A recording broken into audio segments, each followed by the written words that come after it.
విక్రమ్ టీవీకి సబ్స్క్రైబ్ చేయండి. Subscribe to Vikram TV. Subscribe to Vikram TV. Subscribe to Vikram TV. Subscribe to Vikram TV. Please like, share and subscribe to Vikram TV. ఒక పర్సన్ని తక్కువ అంచనేసి అది చూస్తే రేపటి రోజున వాడే వాడిని కింద పడేస్తాడు. ఎన్నో సినిమాలలో రైట్, అట్లా రియల్ లైఫ్లో కూడా ఉంటుంది. అదే అందుకోసం ఎవరిని తక్కువ అంచనా వేయద్దు, ఎవరిని చిన్న చూపు చూసి మాట్లాడొద్దు, అండ్ ఎవరిని కూడా మనము 10 మందిల ముంగట అవమానించకూడదు. ఎందుకంటే అవమానించినమా అప్పుడు వాడు సైలెంట్ ఉంటాడేమో, లోపల ఒక మంట రగులుతుంది. ఆ మంటతో రేపటి రోజున వాడు ఏదైనా పెద్ద చేయొచ్చు, లేదంటే వాని గోల్ ఒకటే ఉంటుంది, అవమానించిన కింద పడేయాలని గోలే పెట్టుకోవచ్చు. అదే అదే అందుకోసం అసలు ఎవరిని అవమానించు, అందరిని కలుపుకొని పోవాలనే మనస్తత్వం ఉండాలి. కానీ ఇలా ఎవరైతే కించపరుస్తారో వాళ్ళే పై స్థాయికి వెళ్ళడానికి కూడా ట్రై చేస్తుంటారు. ఎందుకు వాడు అన్నాడు ఇట్లా అని. ఇప్పుడు దాన్ని ఒక ఇందాకన్నా ఫైర్ లోపల ఫైర్ పెట్టుకుంటారు అనమాట. ఆడాను ఎందుకని నేను చేసి చూపిస్తా. ఇప్పుడు వాడి గోలే వాడు డామినేట్ చేయడం అనేది ఉంటుంది. ఎందుకు అనవసరంగా వేరే ఫైర్ చేయడం? ఆ ఫైర్ ఏదో మనం పెట్టుకుంటే ఇంకా ఎదుగుతాం కదా. అనవసరంగా మనం ఏమంటామంటే నోరు జారేసేసి ఏదేదైనా చేసేస్తాము, వాడెప్పుడు ఎదగాలం మన పొజిషన్కి, మనమే గ్రేట్ అని అనుకో, అంత సీనే లేదు. మనిషి మనసు మీద తీసుకున్నంత వరకే, అంతే. మనసు మీదకి ఒక్కసారి తీసుకుండా ఆడు ఎంత పెద్దోడైనా కింద పడేస్తాడు. అంతే. ఓకే, సో అట్లా ఎప్పుడు అనుకోదు మనం. కానీ కొంతమంది ఫ్యాషన్ అనుకుంటారు, నలుగురిలో వాడిని ఇన్సల్ట్ చేయడం, కించపరచడం ఫ్యాషన్ అని అనుకుంటుంటారు కొంతమంది. తర్వాత ఆ ఫ్యాషన్ పాయిజన్ అవుతుంది. చాలా అట్లా పొరపాటు కూడా ఇందాకనే మాట్లాడుకుంటాం కదా, నలుగురిలో కించపరిస్తే ఇంకెక్కువ అవుతుంది. అది 10 మంది లోపల కించపడిస్తే ఇంకా ఘోరం అవుతుంది. అది 1 to 1 అంటే జల్సి చెప్తున్నాయి కదా, నడిచిపోతుంది. ఎంతమంది ముంగట కించబడిస్తే వాడు అంత సీరియస్ అయ్యి రేపటి రోజున అంతకి 10 times ముందర వాడిని అవమానిస్తాడు, ఆ పొజిషన్కి ఎదుగుతాడు. అట్లా చరిత్రలో చాలామంది ఎదిగిన వాళ్ళు ఉన్నారు. సో అందుకోసమే పొరపాటున కూడా అట్లాంటివి మనం చేయకూడదు. దానికన్నా నలుగురిని కలుపుకొని పోతే బాగుంటుంది అనుకుంటున్నాను. ఇప్పుడు ఫర్ అన్ ఎగ్జాంపుల్, కొంతమంది ఉంటారు బిజినెస్ ఓనర్స్, అట్లనే 2-3 ఎంప్లాయీస్ డెడికేటెడ్గా పనిచేసి వాళ్ళ ఆర్గనైజేషన్ ఒక లెవెల్కి తీసుకొస్తారు. కానీ వీళ్ళు ఏం చేస్తుంటారు, ఎప్పుడు వాళ్ళ లోపల నెగిటివ్ చూసుకుంటూ ఎప్పుడు కించపరుచుకుంటూ ఎప్పుడు పాయింట్అవుట్ చేసుకుంటూ ఇంకా వాళ్ళు హట్ అయిపోయి ఇక ఆర్గనైజేషన్ మానేస్తారు. ఇక ఇంకా ఎక్కువ సీరియస్ అవుతారు.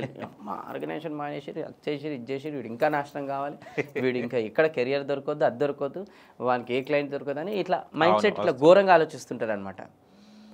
ఇన్స్టెడ్ ఆఫ్ దట్, ఆ పర్సన్ ఎవరైతే ఆర్గనైజేషన్ మానేసిండో, లేదంటే చిన్నది ఏదైనా స్టార్ట్ చేయాలనుకుంటే పోయి ఒక మంచిగా 4 రూపాయలు ఇచ్చో, లేదు అని అంటే ఇంకేదైనా సపోర్ట్ ఇచ్చో, నువ్వు ఇంకా ఎదగాలని నేను మనస్ఫూర్తిగా కోరుకుంటున్నాను, ఇట్లాంటివి ఏదైనా బ్లెస్సింగ్స్ ఇస్తే ఇంకా వాళ్ళ లోపల రెస్పెక్ట్ అనేది పెరుగుతుంది.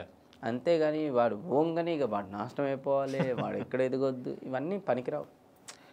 కానీ ఒకటి ఎగ్జాంపుల్ సార్, కొంతమంది హెల్ప్ చేస్తారు ఆ టైంకి, తర్వాత వాడు బతికినంత కాలం నేనే హెల్ప్ చేశాను అందుకోసం వీడు బాగుపడ్డాడని చెప్తుంటారు. ఇలాంటి వాళ్ళకి ఏం హెల్ప్ తీసుకోవాలన్నా లేదా? అసలు అప్పట్లో చాలా డౌట్ఫుల్గానే ఉంటుంది ఏమైనా హెల్ప్ తీసుకోవాలంటే.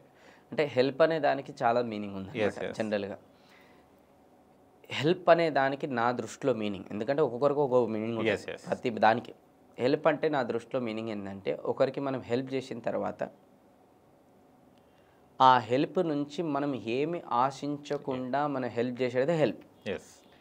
ఒక థ్యాంక్ యూ ఇప్పుడు హెల్ప్ చేస్తాం కదా, మనసులో అనుకుంటాం ఇది అమ్మ థ్యాంక్ యూ కూడా చెప్పలేడు. రెండోది హెల్ప్ చేస్తాం, హెల్ప్ చేసిన తర్వాత కొన్ని రోజులు అయిన తర్వాత 10 మందికి పిలిచి ఆ పని నేనే చేసిన అందుకోసం ఎదిగిన. అది హెల్ప్ చేసిన తర్వాత రేపటి రోజున ఏదన్నా అవసరం పడుతుంది. ఇప్పుడు నేను మీకు హెల్ప్ చేసిన, నాకు ఏ రోజున అవసరం పడ్డది, సో ఆ రోజు మీరు నాకు హెల్ప్ చేయలేకపోయారు, ఎందుకంటే మీ పర్సనల్ ఏదో బిజీ ఉండే, అప్పుడు నేను దీన్ని బయటకు తీస్తా. ఆ రోజు నేను చేసిన, ఇప్పుడు నాకు అవసరం నువ్వు చేయలే, అంతేను అనేది. అంటే దాని అర్థం ఏంటో తెలుసా, ఏదో ఆశించే హెల్ప్ చేసిన నేను. చాలామంది ఎట్లా చేస్తారంటే ఈ హెల్ప్ అనేది రిలేషన్లో కావచ్చు, husband and wife, or parents, or పిల్లలు, or employees versus boss, or friends, or anyone భూమి పైన హెల్ప్ చేసిన తర్వాత దాన్ని అక్కడితోనే అయిపోవాలి యాక్చువల్గా. కానీ వీళ్ళు ఏం చేస్తారంటే కొన్ని సిచ్యువేషన్లు వచ్చినప్పుడు అప్పుడు దీన్ని వాడతారు, ఒక ఆయుధం లాగా వాడతారు. నేను అప్పుడు చేసిన, నువ్వు నాకు ఇది చేయలేవా, అప్పుడు ఆ మాట అనగానే ఆ హెల్ప్కి ఒక అర్థం అనేది ఎగిరిపోతుంది. అది ఎప్పుడు చేయదు. సో అందుకోసం నేను కూడా నా జీవితంలో ఏంటంటే, కొంతమంది హెల్పింగ్లు ఈ మధ్యకాలంలో వాళ్ళకి ఒక సోషల్ మీడియా హెల్పింగ్ అంటారు దీన్ని. కొంచెం ఏదైనా చేస్తారు, పోస్ట్ చేసి పెట్టేస్తారు, మనం ఇది చేసినాం హెల్ప్ అని. ఏదైనా అనాథాశ్రమంలోకో ఆర్ఫనేజ్కో పోయి హెల్ప్ చేస్తారు, పోయి సోషల్ మీడియాలో ఫ్యాషన్ అయిపోయింది అది మొత్తం. స్టేటస్ పెట్టేస్తారు. అండ్ క్లోజ్ ఫ్రెండ్ బైక్ ఈఎంఐయో ఇంకేదో కష్టం ఉన్నా కూడా హెల్ప్ చేయరు ఇది. అవును ఓకే, అది మాత్రం 100% హెల్ప్ చేసి పోస్టులు పెడతారు. ఇది పెద్ద పెద్ద సెలబ్రిటీస్ కూడా వేస్తారు ఈ మిస్టేక్. అవును ఎందుకనంటే నేను హెల్ప్ చేస్తే దాన్ని చూసి ఇంకొకటి హెల్ప్ చేస్తాడని అంటారు. ఫస్ట్ ఇంట్లోకి హెల్ప్ చేయి, క్లోజ్ ఫ్రెండ్స్కి హెల్ప్ చేయి, నీ చుట్టుపక్కల సర్కిల్లో ఎవరికి ఆపద ఉందో వాడిని ఐడెంటిఫై చేసి హెల్ప్ చేయి, అది రియల్ హెల్ప్. నీ చుట్టుపక్కల వాళ్ళకే మనం ఏమైనా హెల్ప్ ఆడితే చేయకుండా అక్కడ చేసి అది సోషల్ మీడియాలో చూపించుకొని దానికి అవార్డులు తెలుసుకొని నేను హెల్ప్ చేసిన అని చెప్పేసుకుంటే అది హెల్పే కాదు. Yes okay,